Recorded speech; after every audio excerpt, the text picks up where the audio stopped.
Hola amigos, espero que estén todos súper bien. Yo soy Mika y les doy la bienvenida a este nuevo episodio de Un Rato de Misterio. En el día de hoy les traigo el caso de una mujer de Carolina del Sur llamada Susan Lee Vaughan. Antes de empezar, los invito a seguir el podcast desde la plataforma en que me estén escuchando, ya que eso ayuda un montón a que estos episodios sigan circulando y esta comunidad crezca cada día más. Ahora sí, una vez más, y como siempre, los invito si quieren a buscar un té, un café, lo que les guste tomar, y empezamos con el caso.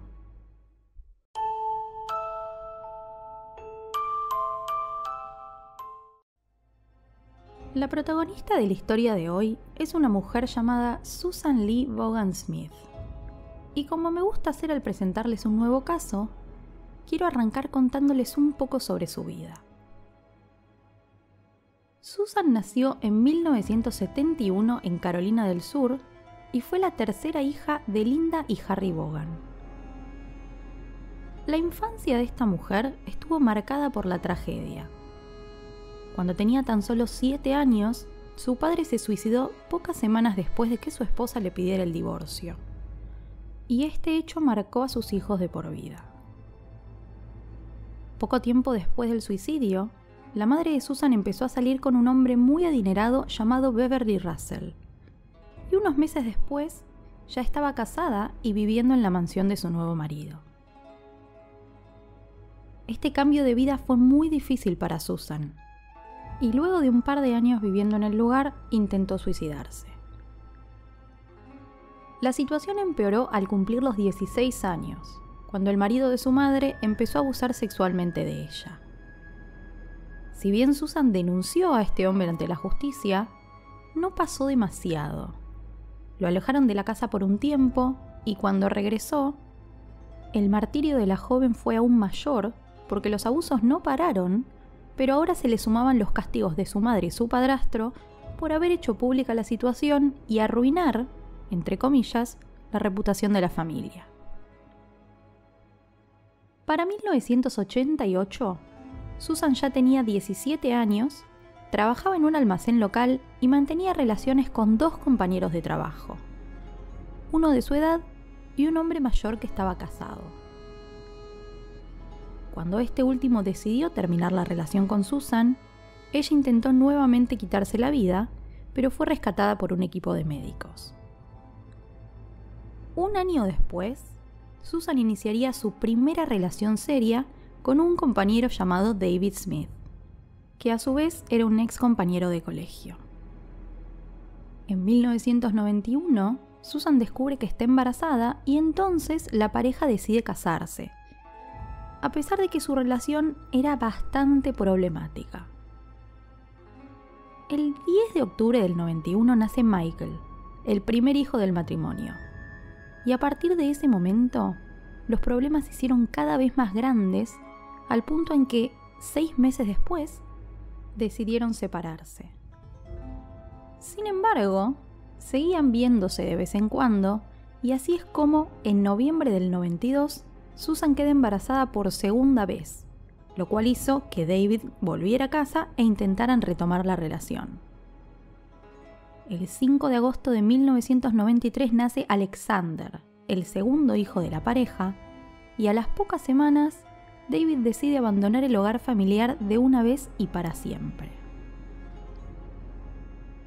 Para evitar volver a ver a su marido en el trabajo, Susan consiguió un puesto en una importante empresa de la zona y fue escalando de una posición a otra hasta llegar a convertirse en la secretaria del CEO de la compañía.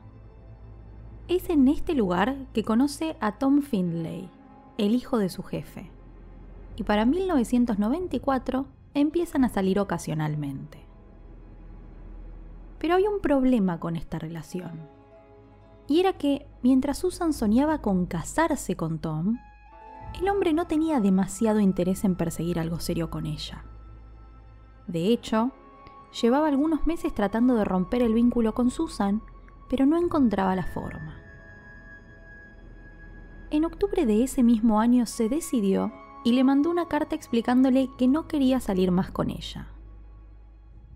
Le dijo que pertenecían a mundos diferentes, que pensaban distinto y que el hecho de que Susan tuviera hijos no era compatible con lo que él quería para su vida. También dejó entrever en la carta que la había visto besándose con el marido de una amiga en una fiesta y que eso no le había gustado para nada.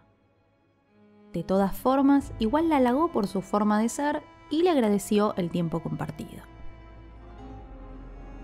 Bien, cuando Susan recibe esta carta, se desmorona por completo. Ella llevaba meses viviendo un sueño con Tom que en su cabeza había sido frustrado por el simple hecho de que ella tenía hijos. Y así empezó a gestarse en su mente una idea realmente abominable.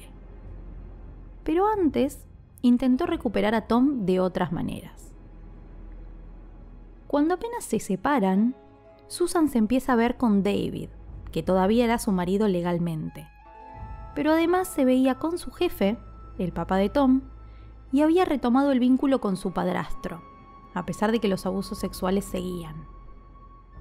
Entonces, decidió juntarse con Tom y confesarle lo que ocurría entre ella y su padrastro, esperando que quizás él se apiadara de ella y decidiera volver. Cuando esto no sucedió, le contó a los gritos que mantenía relaciones con su propio padre, y eso fue algo que terminó de alejar al hombre por completo. A partir de ese momento, reconquistar a Tom se volvió una obsesión para Susan. La mujer no estaba dispuesta a aceptar que la relación había terminado, y ya fuera de sus cabales, tuvo la peor idea de su vida. Pensó que si lograba deshacerse de sus hijos, Tom volvería a aceptarla. La noche del 25 de octubre de 1994, Susan subió a su auto a Michael y Alexander, que en ese momento tenían 3 y 1 año, los sentó en sus sillitas bien asegurados y empezó a manejar sin rumbo. Mientras recorría la ciudad, pensaba en la carta de Tom y se convencía cada vez más de lo que estaba por hacer. Eventualmente, se desvió por un camino de tierra que terminaba en un lago local, estacionó el auto en la rampa que se usaba para arrastrar botes al lago y se bajó. El auto, todavía con los niños adentro, empezó a deslizarse lentamente hacia el lago y al cabo de unos minutos se hundió por completo. A partir de ese momento, Susan empezó a trabajar en su coartada. Cuando se aseguró que el auto no saldría a flote, salió corriendo a una casa cercana luciendo totalmente desesperada y le contó su historia ficticia a los dueños del lugar. Según ella, estaba manejando por la ciudad con sus hijos cuando un hombre armado se abalanzó mientras esperaba en un semáforo, la hizo manejar un par de kilómetros, la bajó del auto y se fue con los niños en él. Esta fue la historia que después contó a la policía e incluso a los medios de televisión. Y por un tiempo, todo el mundo le creyó. En las entrevistas que hacía para los programas, Susan se mostraba desgarrada, lloraba, pedía por el regreso de sus hijos. Todo al lado del padre de los niños, que no tenía idea de lo que había pasado. Esta farsa se mantuvo por 9 días. Pero mientras esto sucedía, los investigadores ya empezaban a dudar de la historia de la mujer.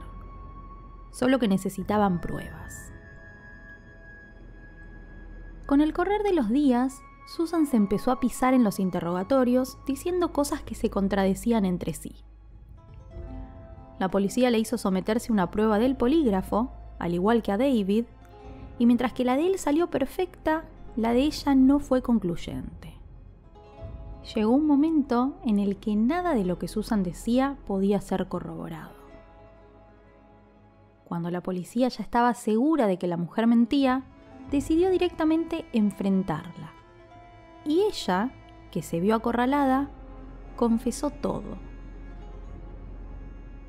Además de contar la historia y lo que hizo con los niños, agregó que en realidad había intentado suicidarse con los chicos adentro del auto, pero que a último momento se arrepintió y se bajó, aunque para ese entonces ya nadie le creía. Con toda esta información, la policía logró localizar el auto en el fondo del lago y adentro a los cuerpos sin vida de los niños y la carta de Tom. En el juicio por el crimen, los abogados de Susan intentaron defenderla afirmando que, al momento de los hechos, estaba atravesando una situación que le impedía actuar con normalidad, y se apoyaron además en la historia de su vida y los abusos de su padrastro. Después de 10 días de juicio, Susan fue condenada a cadena perpetua con posibilidad de libertad condicional a los 30 años de prisión. Y así quedó presa en una cárcel de Columbia, aunque por problemas de conducta y relaciones que tuvo con algunos agentes penitenciarios, la trasladaron a otro correccional en Carolina del Sur. Hasta el momento, Susan sigue en este correccional y así lo hará al menos hasta el año 2025, cuando la justicia le permitirá volver a circular por las calles como una mujer libre.